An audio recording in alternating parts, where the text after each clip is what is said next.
Bismillahirrahmanirrahim.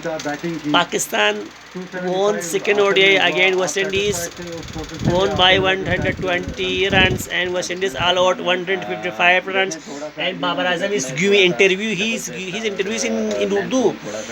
He is giving his interview in Urdu.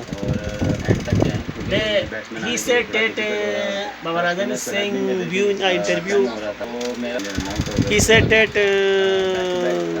we tried to make a big score, and he is telling to Bazid Khan, and Bazid Khan is saying खुशदिल को आज आपने demote किया, उसकी कोई खास वजह थी? हम काफ़ी सरप्राइज थे क्योंकि पिछले मैच उसने जिताया और Pakistan made 275 runs and Babar made another half century today.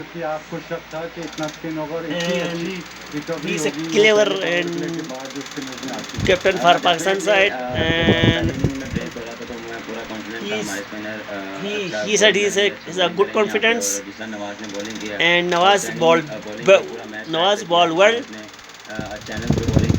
and he bowled on channel and line.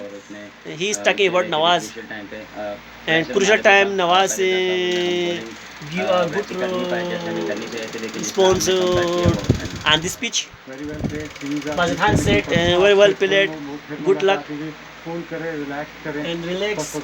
Bazid Khan said him relax. Yeah, of course, Bazid Khan Babar Azam should give his interview should have given interview in English. Thank you very much. Thank you very much, and wait for another third ODI on Sunday. Thank you very much.